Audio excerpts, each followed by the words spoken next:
You're counting the weeks and the days down to the start of your first official through hike, and you're continuing to look for ways to cut more and more base weight. Today, I'm going to talk about the opposite. We're going to talk about things to consider of adding to your base weight before you hit the trail.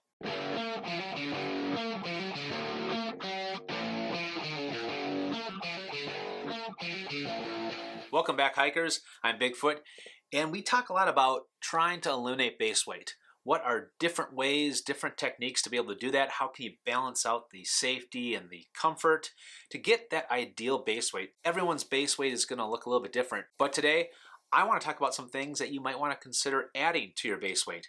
I'm going to categorize these into 3 different areas. If you're looking to dial your base weight into the single digits, this video may not be for you, or maybe it will. I don't know.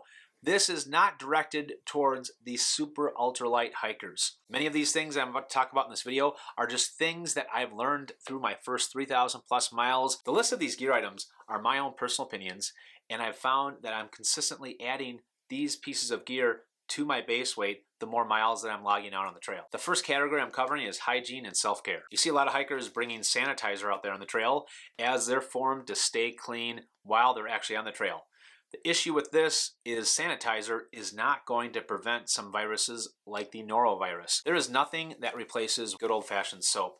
Something I've actually started to bring, which I did on the JMT and thereafter, is Dr. Bronner's soap.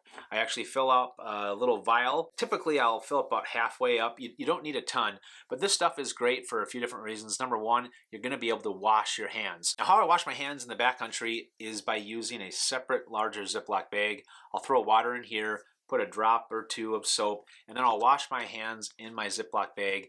Then when I'm done, I will dispose this away from the trail, away from the streams. Dr. Bronner's soap is biodegradable, but it's very important that you always follow L&T principles. You can also get the peppermint kind, which is actually this kind right here, and some folks actually use this to replace toothpaste. I've tried it myself.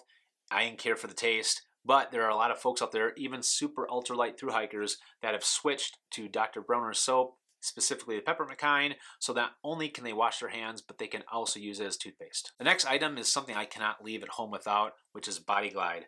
A lot of hikers are going to experience chafing, and if you don't have some sort of Body Glide or something to be able to act as a lubricant on your skin, you are going to be sorry. I always apply this each and every day before I start hiking, and I typically will keep this somewhere it's convenient. For me, it's in my chest pack, but somewhere that I can apply this throughout the day.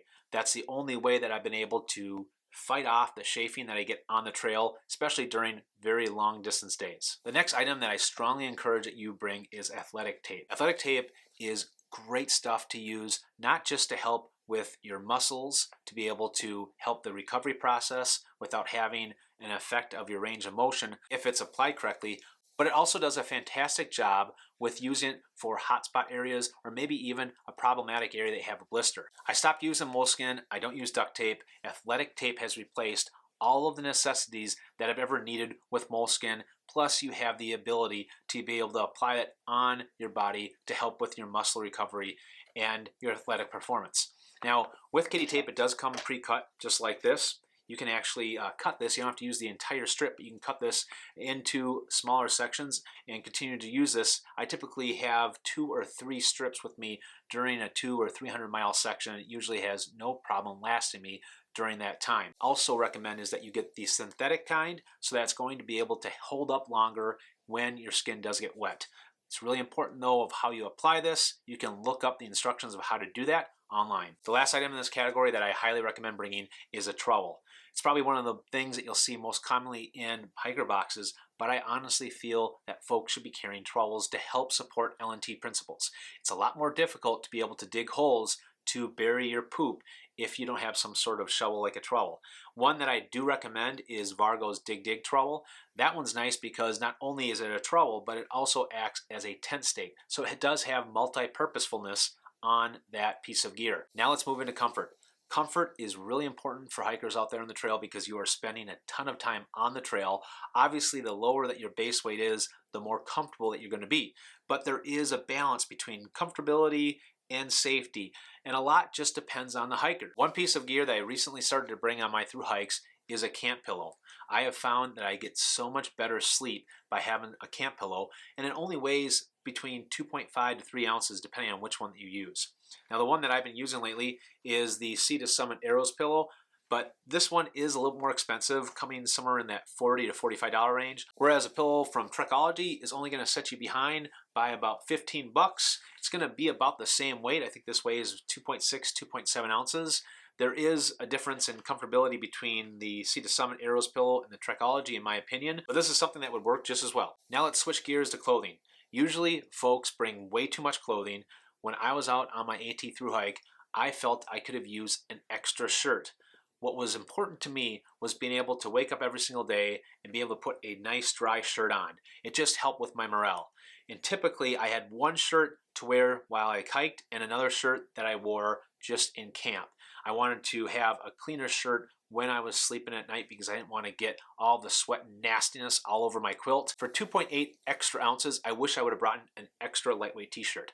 I would be hiking with 2 different shirts. I would just rotate them each and every day. The shirt that's wet, I would lash to my pack so it could dry out through the entire day, and then I would just flip them each and every day. Many days I did have a slow start just to get out of my bag and put on this ice cold, wet, damp shirt. And then we have the butt pad.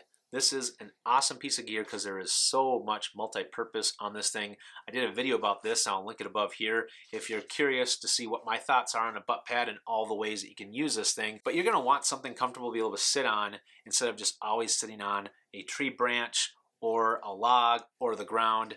This is something that's going to provide that little bit of comfortability, and for 2 ounces, totally worth it. And then lastly, for the hikers out there that are going stoveless, I went stoveless during my entire AT thru hike.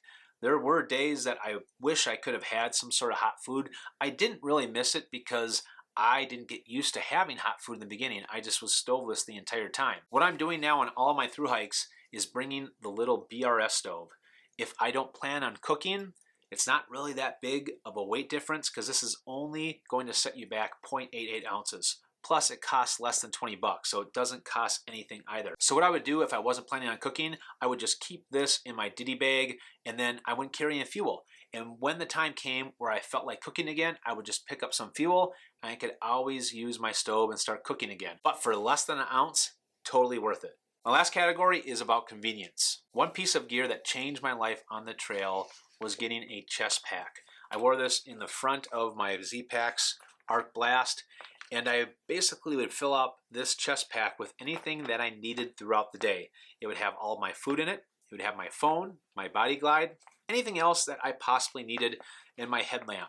I never had to take off my pack for anything unnecessary if I didn't want to have a break with my pack off.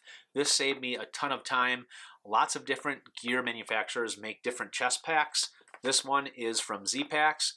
And this is typically what I wear on almost every single thru hike. With each year that passes, vlogging is becoming more and more popular on the trail. If you are thinking about vlogging, and especially if you want to upload your videos while you're on the trail, you're going to need a lot more power on your brick. And that's why I recommend going from a smaller brick up to a bigger brick. Now this is just for the folks that are going to be vlogging out there and that want to be able to upload their videos on the trail. What I'm using right now is the Anker 20,100 milliamp charger. This thing's going to be able to charge my iPhone 7 Plus somewhere around 6 times. But that's enough to be able to get me through any sort of 5 to 6 day stretches because I'll probably go through an entire battery if I'm uploading videos every single day. And that just depends on the cell phone signal I have. If I have a really crummy cell phone signal, which I do a lot of times if I'm camping low, I might use 40, 50, 60% of my battery just to upload the videos. Now a big hindrance that I had when I was on my AT thru hike is trying to charge these backup battery bricks, especially if you are going with a 10,000 to 20,000 milliamp charger. It's going to take hours on end to be able to charge this thing. Now if you're going to be bringing any sort of bigger backup battery brick, I highly recommend that you upgrade your wall charger. Anker is probably the top of the line charger out there, what most hikers prefer and will carry out there on the trail, and they make some phenomenal quick charge wall chargers that are going to be able to charge your battery in about half the time.